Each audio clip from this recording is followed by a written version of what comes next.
What's up, guys? Welcome to Engineering Overland. I'm Tyler, and this is my 2004 Jeep Grand Cherokee.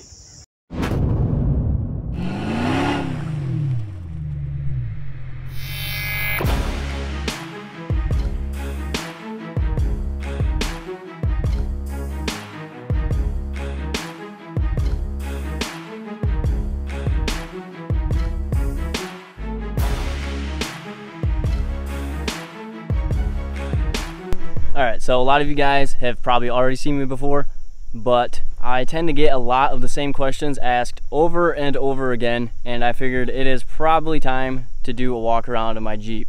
And I've been planning on putting this off until I have a little bit more done to it, but since I'm always getting so many questions, I figured why not do one now, and then I can always make another one later when V2 comes around. So let's take a look. Alright, so first things first, as I already mentioned, this is a 2004 Jeep Grand Cherokee WJ. It is the Overland package. So in 2004, this was considered basically the top of the line package for this Jeep. So it has kind of all the bells and whistles. It has full leather interior, dual climate control, and all sorts of nice things like that. The interior is kind of dirty right now. I haven't cleaned it out since my last Rocks and Valleys trip, but here's kind of a look at it. The interior is pretty clean overall. I mean, aside from the dirt, but in condition, it is pretty nice. So kind of ignore some of the junk I have in here. So first things first, let's go ahead and get started in the front and work our way around. So the first thing you probably notice is my bumper. My bumper here is a Detail Fabworks bumper, and this is his hidden winch bumper. He makes super high quality stuff, so definitely hit him up, check him out on Instagram or his website, and you can pick one of these up. I have the bumper as well as the radiator skid down here, and the skid is definitely essential if you're doing this at all, or even if you're not. I still recommend getting this skid plate. It raises up the radiator another about 2 inches, I believe, and it is just way more beefy than having that stock cross member there. And the color I have this painted right here, you can see it's kind of a metallic flake, and this is actually a hammered black. So I love this color. I use it on a lot of different things, and basically when it is not in direct sunlight, it does tend to just look black, but once you get it out here in the light like it is right now, it really brings out kind of like that silver metallic flake, and I love the way it looks. Next, moving up here, I have these 3-inch DDF series lights from LED Co-Light, and I love these lights too. I've had them on here for, I believe, almost 2 years now, but these are dual mode lights, and I have 2 sets of them, so I have 4 of them total, and basically I can toggle these to be yellow or white, and I love these lights. I use them all the time. Yellow is perfect in a lot of situations as it really lights up the ground super well, but it doesn't blind anyone in front of you. But then the white is super bright, and I love to run the white with my regular headlights. And my lights in here are also from Co-Light, and these are LED projector bulbs, and the bright white of these matched up with the white of the DDF series is super perfect, and it just really lights everything up. So next up, since we were just talking about headlights, you can see these are not the factory lights, and these headlights here are from Anzo USA, and I love these headlights. These things transform the look of this Jeep so much. When we get to the back, you'll see I also have their tail lights, and they're right along the same theme as these. I'll go ahead and turn on the daytime running light really quick so you can see a little bit what they look like. All right, so here's them with the daytime running light on. As you can see, they have this light strip that runs around the shape of the headlight, and it looks so good on these Grand Cherokees. You can already just see how aggressive that makes the front end look. I love these lights. All right, moving on from there, I'm on 35-inch tires. These are Armstrong Desert Dog MT tires, and I kind of went out on a limb when I tried these tires out for the first time, and I've never heard of them up until I bought them. But I did a whole bunch of research when I was buying tires, and I really wanted something that was just different from everyone else. So I went out on a limb and tried these, and I have to say I love these tires so much. I think I've had them for almost 3 years now, and I've had them in all sorts of terrain. I've road tripped in them, and I love the performance of these. They are super quiet. considering how aggressive these lugs are. Super deep, super giant lugs, but they are not loud on the road really at all. And then I've had them in mud,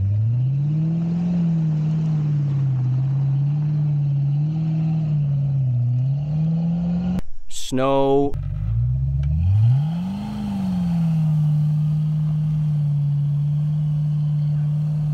rocks.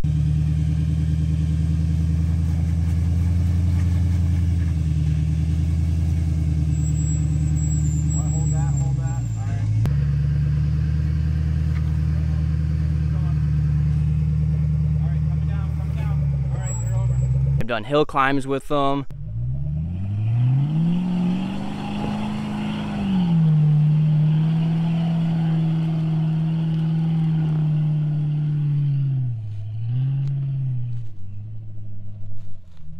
And all sorts of things like that, and they have performed great in everything that I've thrown at them. They clear out super well with the mud, and although mud terrains usually aren't known for their performance in the snow, I have to say these things are surprisingly good at it. I have gone on off-roading trips where other people have struggled in the snow, where this thing just drives around like nothing. So yeah, these are 35, 12 and a half 17s, and 17s means I have these 17-inch wheels. These are from Hearts Metal, and I can show you the name right here. These are their bronze monster series wheels, and if you look at this kind of fake beadlock ring here, you can see it is red, and I actually painted that. I have another video where I did this. Basically everything I'm talking about in this video, there is another video where I have put these parts on my Jeep, so definitely check out my channel if you want to learn a little bit more about that. But those rings, I went through and I actually color matched those to my Jeep, as you can see here. I used Duplicolor paint. If you want to know a little bit more about that, I definitely recommend checking out my video. Then up next, down here, these are actually factory Overland package rock rails. And these are probably the cleanest option you can get for one of these Jeeps. They just fit the body lines so well. While they aren't the most heavy duty rock slider out there, I will say it is much better than nothing. But stay tuned for the end of this video because I have a surprise for you about that. Then moving up top, I have this roof basket. It was a bit darker, but my Jeep does a whole lot of sitting out in the sun, so it has faded a bit and it is now a pretty light gray. But other than that, everything is held up great. I actually really like the look of this, and it is the aluminum roof basket from Rolla. I do believe that they have gone out of business since I've gotten this roof rack, but if you do find one, I highly recommend it. It is much more low profile than any of the other options that I've seen out there, so that is what I love about it the most. But then also, since it's aluminum, it is probably half the weight of any of the other options you can get as well. Moving on to the back here, I figured I can just mention this really quick, but if you go and watch one of my other videos, you can see where I did it. And this is the evap canister back here, and while I'm probably gonna have to change this in the future, I've gone through and I've clearanced this out quite a bit. So rather than relocating it, which I might do later on, but for now this works pretty well. I basically took quite a bit of material away and folded this back, and it provided enough clearance to be able to run these 35s. And I have stuffed these tires into the wheel wells so much, and it does have minimal rubbing, but it is not anything that I'm concerned about. And then while we're on the topic of clearancing for 35s, I have not actually cut my fenders at all, aside from right here. This is the bracket, and there actually is usually a lot of material right here as well that I have gotten rid of, and I've relocated my washer fluid reservoir up under the hood. But the biggest change that most people don't tend to do is with this bracket right here. Usually this comes down kind of about like that and then straight across. I've done a lot of different versions of this, and I found this has worked pretty well, at least with my wheel setup that I have a -6 offset. I'm able to stuff my 35s up in here. There are times where I do rub on this corner right here a bit, but it hasn't been so bad that I've noticed any issue from that. but the angle of this has worked really well for following the radius of the 35s. And then I've obviously just painted everything black under here just so it blends in with the wheel wells, and most people don't actually even see what I did with this. And under here I actually have this little piece of material right here. This is just some sheet metal, and that's the hole where all the washer fluid stuff used to run through, and that's actually the hole where the air intake is. And since that's in the wheel well, I went through and I just ran some self tappers through a piece of sheet metal and kind of formed it to follow this curve. So I didn't want a bunch of mud and dust being thrown up into the intake, so I just blocked that off. I'm not sure what other people usually do for that, but that's what I came up with, and it's worked pretty well. Now, getting to the front end drivetrain, first things first, you can probably see my JKS quick disconnect sway bar links. These things have been awesome. I love popping those things off and opening up all the flex in this, and I'm going to show you guys how the suspension travel works and what suspension kit I am talking about in just a second. But before that, you can also see I'm running the stock steering on here, and with my 35s, I've actually had not a single issue with the stock steering setup at all. I know anyone else would tell you don't do this, but I've done it for 3 years now, and I have not broken a single tie rod end. I haven't had a single issue with anything at all, for that matter. So with this stage of my Jeep, I'm actually planning on not upgrading my axles or my drivetrain at all up until I go through with a full axle swap. But the axles I'm going to be swapping in here are going to be a secret, and I'm not going to tell you guys yet. But feel free to make your guesses in the comments below. So also, with that being said, you can see I'm clearly running the stock Dana 30 in here, but this is the Overland package.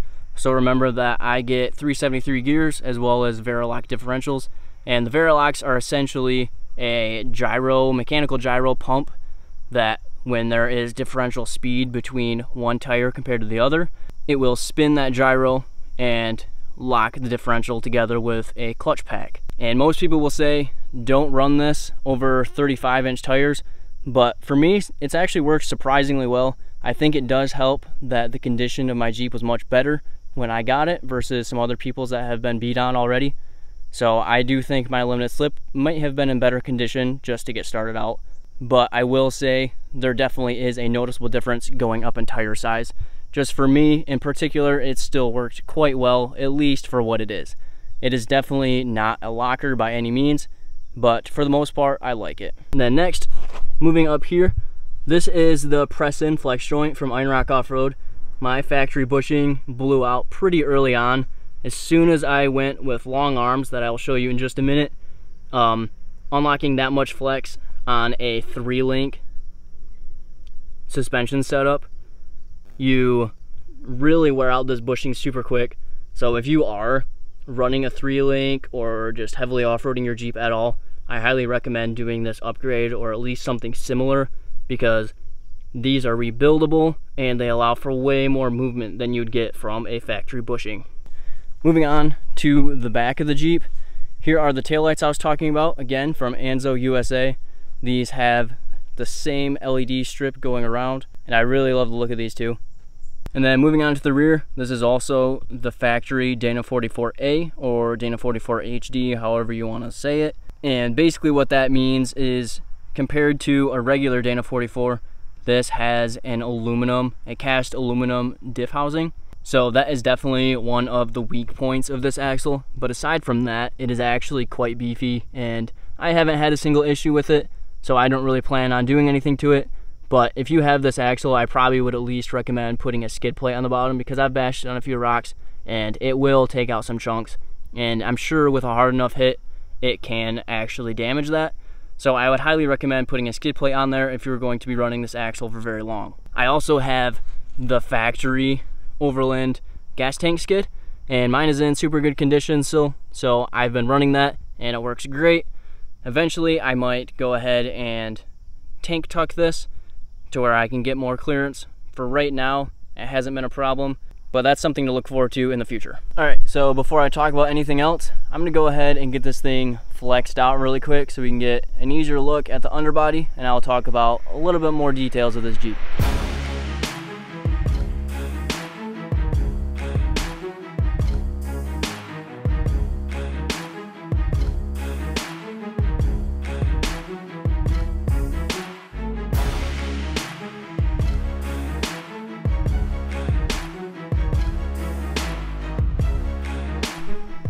Alright guys, now that this thing is super flexed out, let's take a look at my suspension.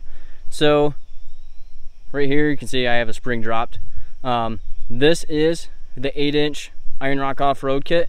This is their RockLink Pro kit, and technically, fun little detail, I actually had the 6.5-inch RockLink Pro, but they sent me the 8-inch rear springs and the 6.5-inch front springs, and I didn't realize that at first until all the suspension started to settle, and I just had a ton of front rake.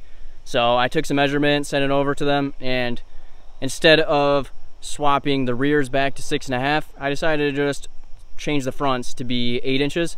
So that is why I'm sitting at 8 inches of lift, but I do not regret it at all. This thing is still very stable. I mean, if we come over here and take a look, this is leaned very far. There's a lot of weeds in the way, but you can see that's a pretty good angle, and this suspension just works fantastic.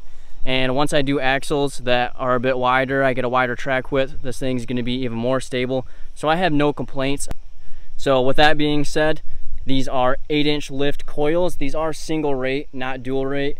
And then as you can see inside are these spring retainers. These are not bump stops, although I'm sure you can make them work as bump stops with a little bit of modification.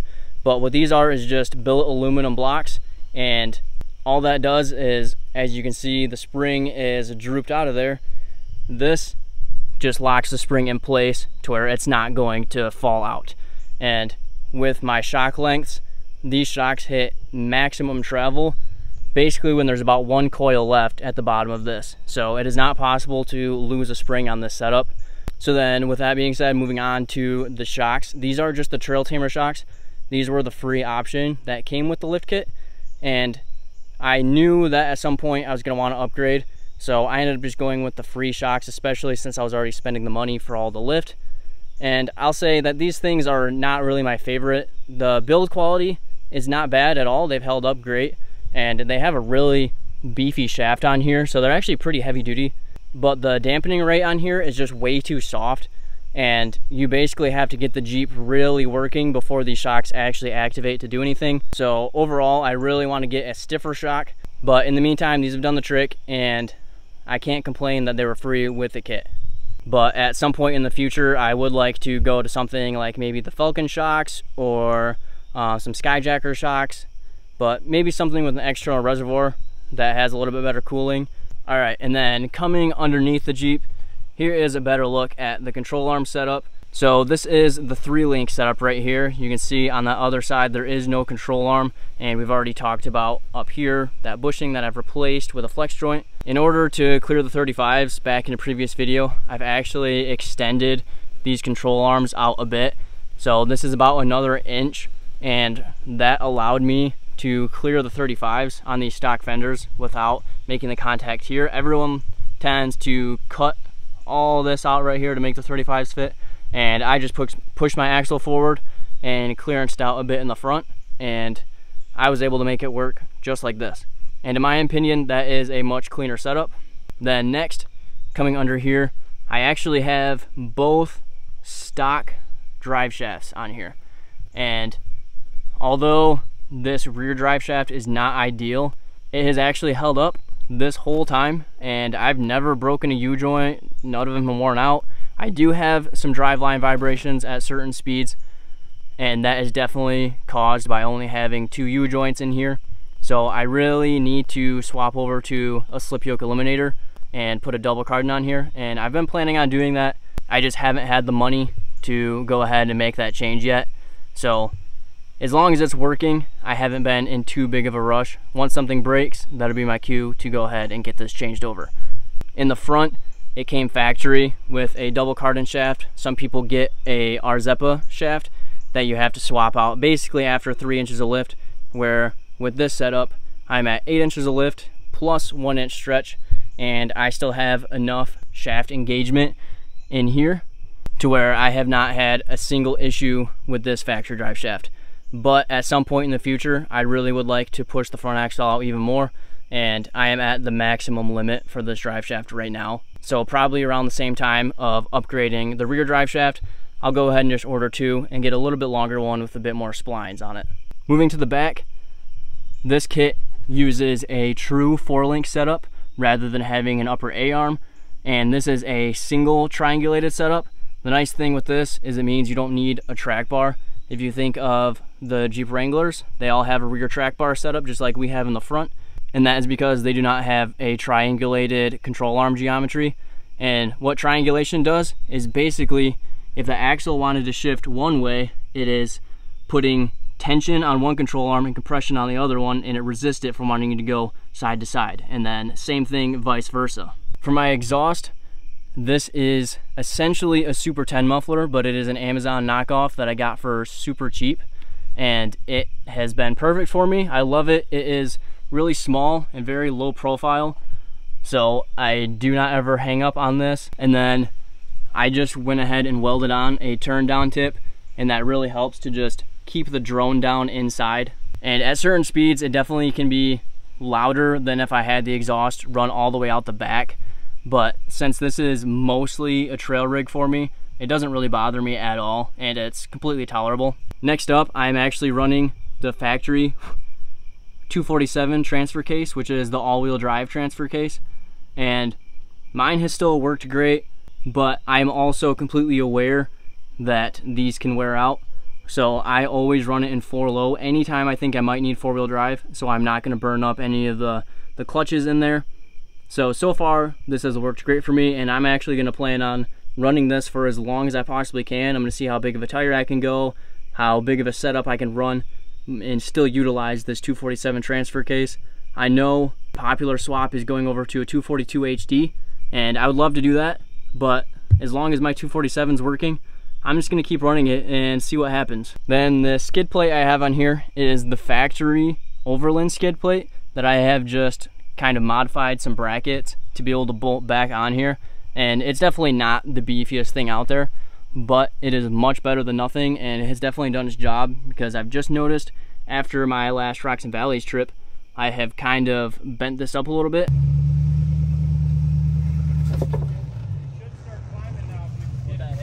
But for me, it has done the trick for now.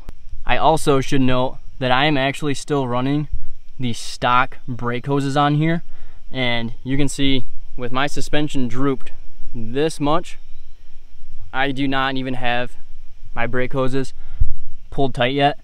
And what I did is, this usually bolts down to the axle down here, but I have just gone ahead and left that unbolted because it opens up a lot more play in this, and it can kind of ting around a little bit going over bumps. You can hear this going like ting ting ting.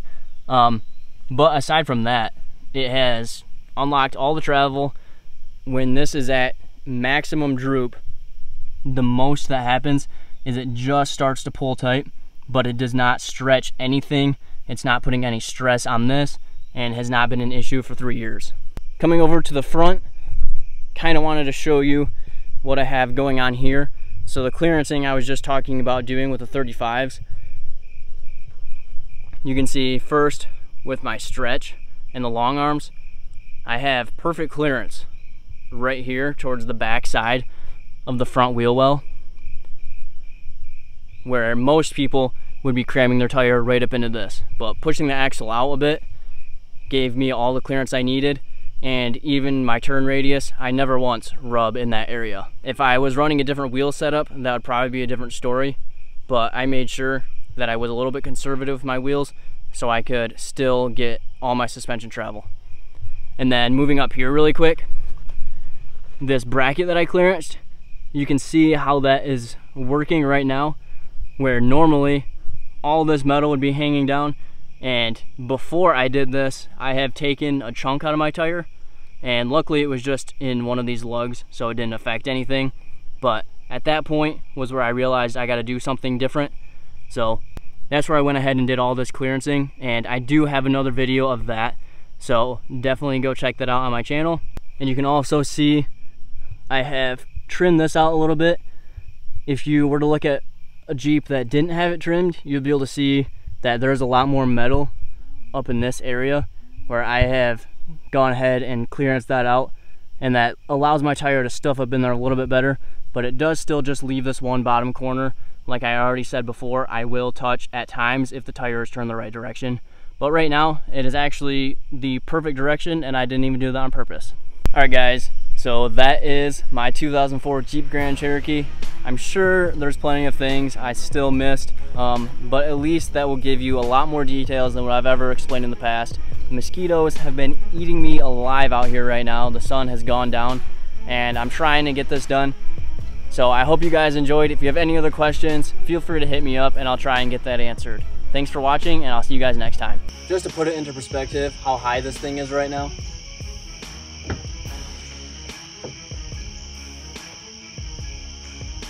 I am 5'10", and the bottom of the door is over my shoulder.